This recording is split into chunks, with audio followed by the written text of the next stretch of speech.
श्रावण के महीने में किसी भी एक सोमवार को अगर व्यापार नहीं चल रहा है, नौकरी नहीं मिल रही है, तो कोई तकलीफ आ रही है, तो कोई कष्ट आ रहा है, कोई रोग बढ़ रहा है, डॉक्टर से ऐसा लग रहा है कि ये बड़ी बीमारी बताने वाला है, शरीर में कोई गांठ पड़ गई है और वो जांच के लिए गई है, तो बिल्कुल श्रावण के महीने में किसी भी एक सोमवार को गंगा जल लेकर जाइए शिव मंदिर में।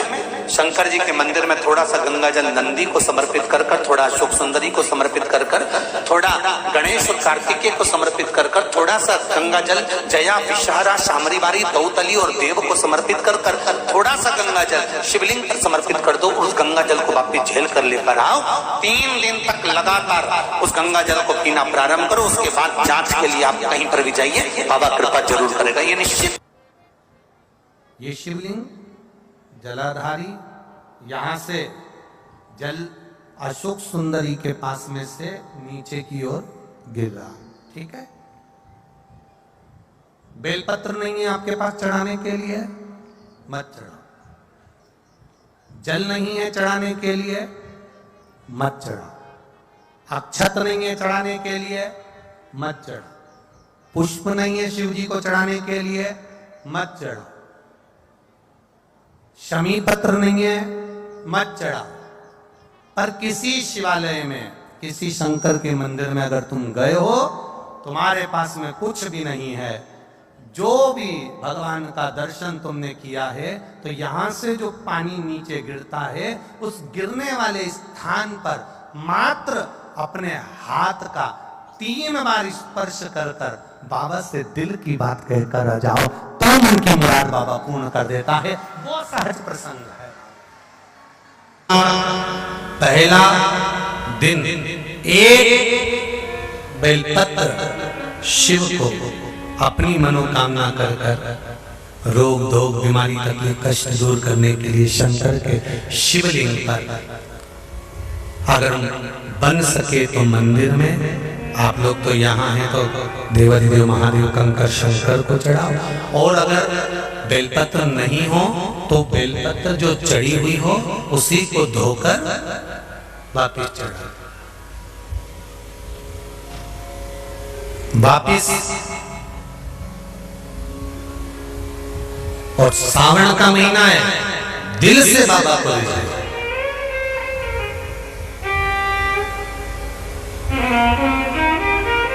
हम धर्म करने के चक्कर में, परमात्मा के भजन के चक्कर में किसी का अपमान ना करें। इसका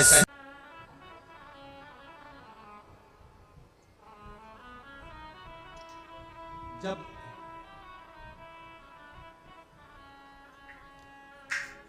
सारी दुनिया की ठोकर खा लो, सारी दुनिया के हाथ जोड़ लो, सारी दुनिया से निवेदन कर लो, और उसके बाद भी तुम्हारी दुख की घड़ी समाप्त नहीं हो, तब प्रयास करना तुम्हारे घर में कोई गमला हो, कोई पौधा लगा हो, जो भी पौधा लगा। हम ये नहीं कहेंगे कि वो गुलाब का है, कि गेंदा का है, कि शमी का है, कि बेलपत्री का है। जो पौधा तुम्हारे घर में लगा, जो पौधा, एक प्रयास करना। अभी सावन चालू हुआ है, अगर तुम्हें लगता है कि मेरी दुख का समय समाप्त नहीं हो रहा, मेरी दुख की घड़ी समाप्त नहीं हो रही, तो घर में रहने वाले जितने लोग आस्था चैनल पर कथा सुन रहे हैं, जितने फेसबुक यूट्यूब पर कथा सुन रहे हैं, और जितने पुष्कर राज की इस पावन धरा पर बैठकर कथा सुन रहे हैं, उनसे निवेदन करेंगे, श्रावण 2 सावन अब की बार हैं, एक अधिक मास का भी पड़ेगा और एक श्रावण ये पड़ेगा। ये जब 2 श्रावण पड़ते हैं तो इसमें हरि और हर का मिलन होता है, हरि और हर का मिलन, क्योंकि अधिक मास जो है वो भगवान पुरुषोत्तम का है, भगवान विष्णु का, और सावन के मध्य में अगर पड़ रहा है तो देवाधिदेव महादेव के साथ भगवान हरि का मिलन हुआ है, इसलिए इसको हरिहर श्रावण कहते हैं। ये 2 महीने के श्रावण में अगर मान लो एक दिन आपका निकल भी गया, 2 दिन आपके छूट भी गए, कोई दिक्कत की बात नहीं। जो पेड़ तुम्हारे यहाँ लगाओ, जो पौधा तुम्हारे यहाँ लगाओ, जो वृक्ष तुम्हारे यहाँ लगाओ, जो क्यारा तुम्हारे यहाँ, कुंडी तुम्हारे यहाँ, उसी की मिट्टी को, उसी के पेड़ के नीचे, उसी पौधे के नीचे, उस मिट्टी को थोड़ा सा हाथ से उसको उठाकर एक लिंग की आकृति बना ले। उसमें जलाधारी बनाने की जरूरत नहीं, केवल लिंग की आकृति बनाकर उसी की पूजन वहीं कर पानी चढ़ाकर 15 से 20 मिनट बाद अपना काम करने के बाद उसी को उसी मिट्टी में विसर्जन कर दें, अपनी कामना कर देव अधिदेव महादेव 2 महीने के बाद क्या देगा ये वही जान सकता है। वो क्या प्रदान करेगा ये उसके ऊपर।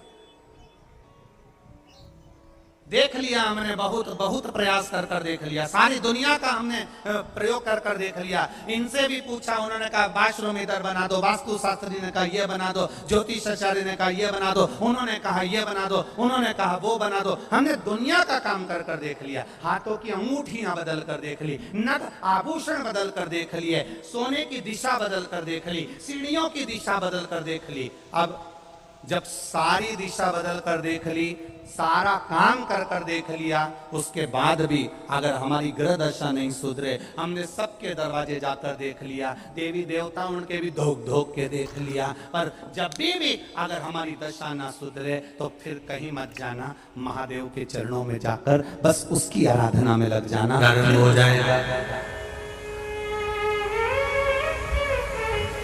जो माताएं श्रावण के सोमवार का व्रत करती हैं वो पशुपति व्रत मत करना।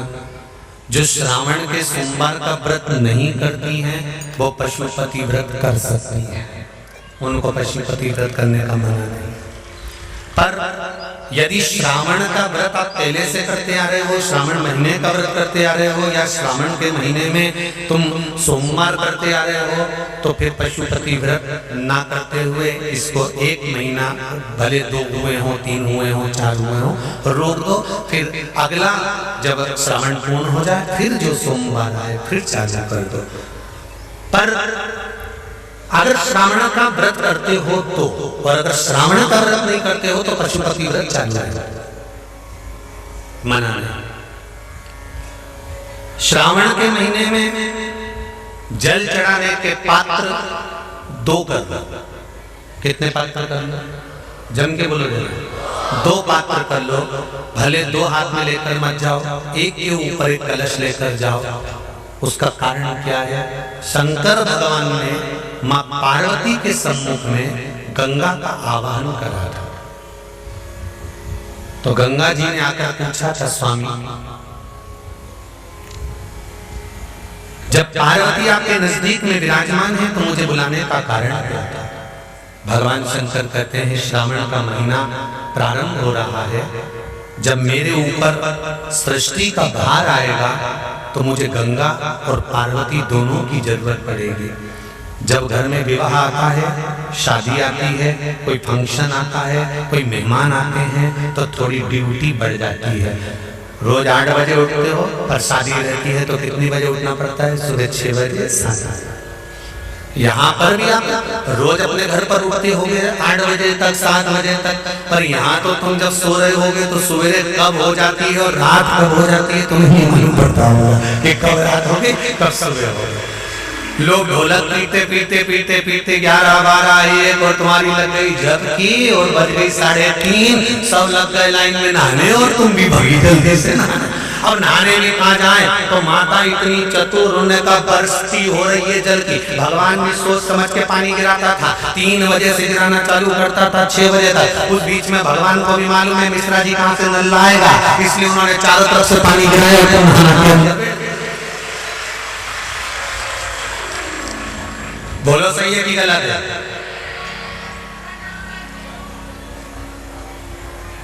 सब बाहर निकली धीरे से,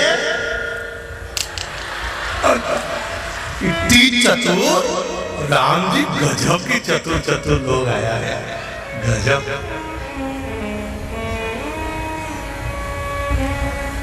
पर एक बात कहूंगा, दिल लेकर आए हो, मेरा महादेव भी तुमको दिल से लुटाएगा।